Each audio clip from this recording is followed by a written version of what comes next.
Hello everyone. NMR की पिछली class में हमने एनएमआर के कुछ बेसिक कॉन्सेप्ट्स के बारे में समझा था। एनएमआर स्पेक्ट्रोस्कोपी वास्तव में क्या होती है, और हमने वहाँ चर्चा की थी कि एनएमआर स्पेक्ट्रोस्कोपी जो स्पेक्ट्रोस्कोपी की अदर टेक्निक्स हैं उन्हीं से मिलती जुलती एक टेक्निक होती है, और इसका महत्वपूर्ण जो उपयोग था उसके बारे में हमने बात की थी कि जो कार्बन हाइड्रोजन फ्रेमवर्क है उसके डिटर्मिनेशन में जो स्पेक्ट्रोस्कोपी काम में आती है वो एनएमआर स्पेक्ट्रोस्कोपी होती है। वहाँ हमने ये भी बात की थी कि मोस्टली हम टू टाइप्स की एनएमआर स्पेक्ट्रोस्कोपी की स्टडी करते हैं, उनमें H1 एनएमआर या प्रोटॉन एनएमआर और C13 या कार्बन एनएमआर स्पेक्ट्रोस्कोपी, जिनमें से प्रोटॉन एनएमआर स्पेक्ट्रोस्कोपी के मेन यूटिलाइजेशन के बारे में हमने बात की कि उससे हम टाइप्स ऑफ प्रोटॉन और जो टाइप्स ऑफ प्रोटॉन है डिफरेंट डिफरेंट टाइप्स के प्रोटॉन्स हैं उनका नंबर कितना है गिवन मॉलिक्यूल में, उसके बारे में हमने स्टडी की थी। इसके अलावा हमने वहाँ पर देखा था कि रेजोनेंस किस तरीके से हो रहा था, alpha spin state beta spin state के बारे में हमने वहाँ चर्चा की थी।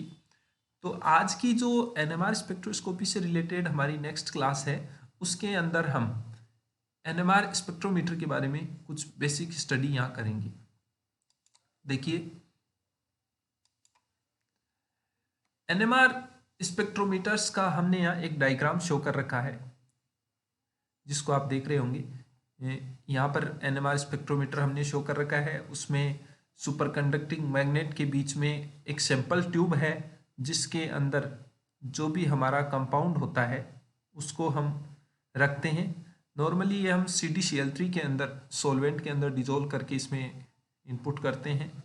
देन उसके बाद हमने एनएमआर कंसोल शो कर रखा है, और फिर जो स्पेक्ट्रम हमारा वर्क स्टेशन के रूप में हमने शो कर रखा है कंप्यूटर जिस पे हमारा ये स्पेक्ट्रम आता है, इसका हम प्रिंट आउट भी दे सकते हैं। तो देखिए, early NMR spectrometers used a magnetic field strength of 1.4 Tesla which required radio frequency radiation of 60 megahertz for resonance.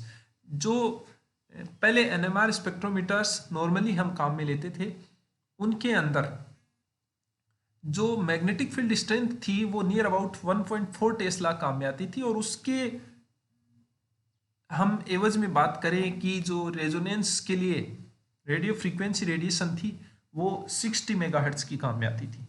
Modern जो एनएमआर स्पेक्ट्रोमीटर्स हैं उनके अंदर स्ट्रोंगर मैग्नेट्स काम में आती है, और इसलिए हमें high frequency radio frequency radiations की आवश्यकता होती है रेजोनेंस के लिए।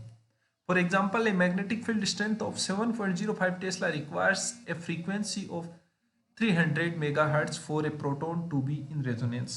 तो यहाँ देखिए कि जो मैग्नेटिक फील्ड स्ट्रेंथ जिसकी हमने बात की जो स्ट्रोंगर है नियर अबाउट 7.05 टेस्ला है, उस कंडीशन में 300 मेगाहर्ट्ज की रेडियो फ्रीक्वेंसी रेडिएशंस की नीड होती है प्रोटॉन को अल्फा स्पिन स्टेट से बीटा स्पिन स्टेट में जाने के लिए। These spectrometers use very powerful magnetic field to create a small but measurable energy difference between two possible spin states। तो ये जो आज के स्पेक्ट्रोमीटर्स हैं वो पावरफुल और कम क्वांटिटी में मैग्नेटिक फील्ड्स को क्रिएट करते हैं जो कि मेजरेबल होता है। किसके लिए? अल्फा और बीटा स्पिन स्टेट्स के बीच का जो एनर्जी डिफरेंस है उसको मेजर करता है। यहाँ हमने एक सिस्टमेटिक एनएमआर स्पेक्ट्रोमीटर शो कर रखा है जिसके बारे में आपको मैं बता चुका हूँ।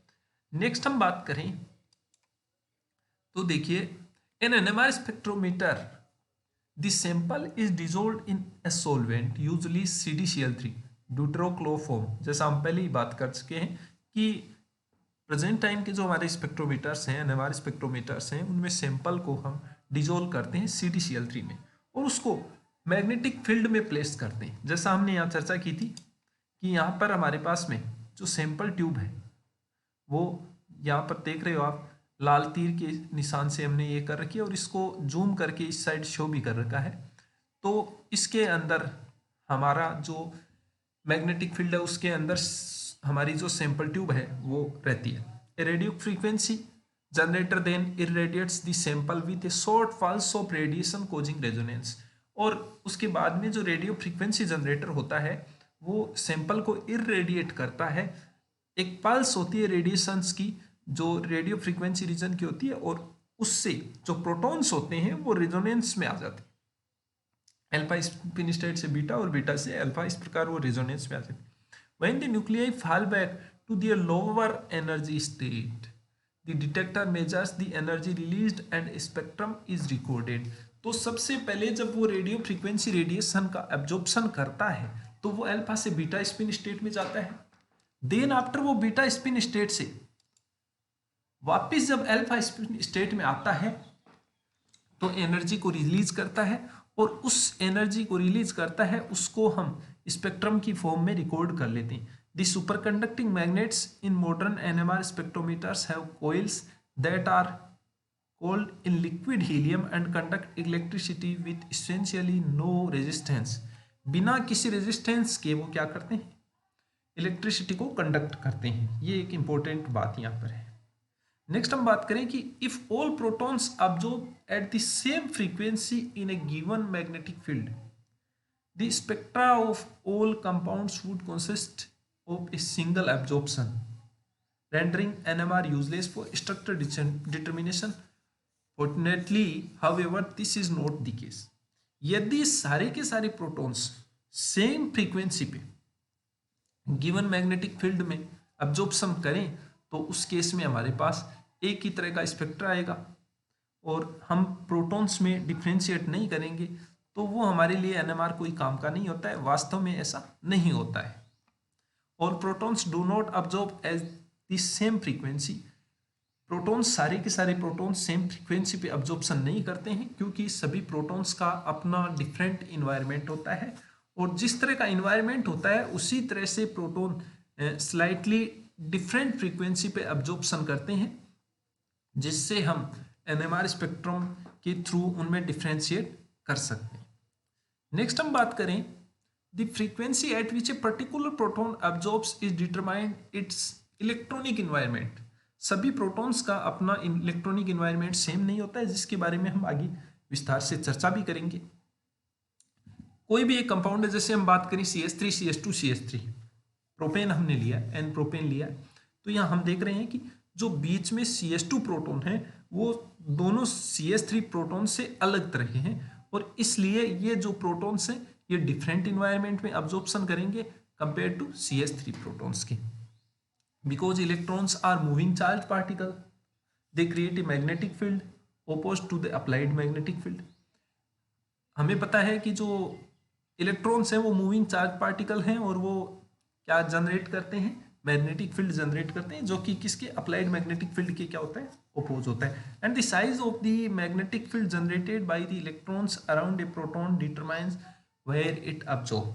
अब ये डिपेंड करता है कि जो मैग्नेटिक फील्ड हमने बाहर से लगाया उसका ये कितना अपोज करते हैं। तो सारे के सारे प्रोटॉन्स हैं वो अलग अलग इन्वायरमेंट की वजह से अलग अलग करेंगे, और इस केस में जो स्पेक्ट्रा हैं उसमें अलग अलग पीक्स अलग अलग प्रोटॉन्स के लिए आएंगी।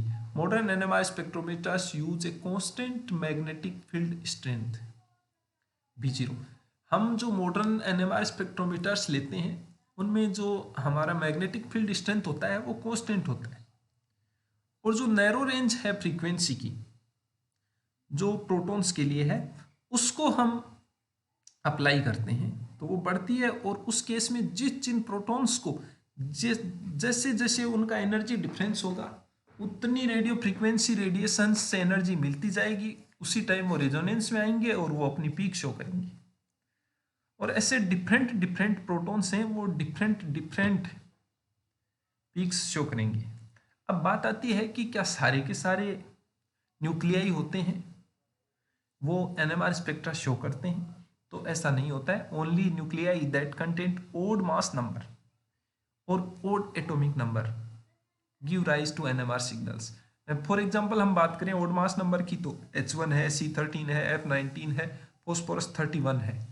इसके अलावा ओड एटॉमिक नंबर की बात करें तो H2 है, N14 है।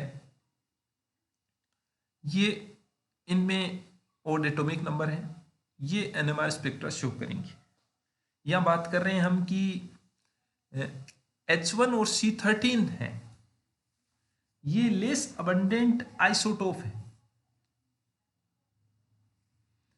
तो ये ज़्यादा एनएमआर एक्टिव होते हैं और NMR allows us to map the carbon and hydrogen framework of an organic molecule, और इनके द्वारा हम H1 और C13 के द्वारा जो कार्बन हाइड्रोजन फ्रेमवर्क कंपाउंड का होता है उसको हम डिटरमाइन करते हैं, और उससे हमें स्ट्रक्चर डिटर्मिनेशन में बहुत ज़्यादा सहायता मिलती है।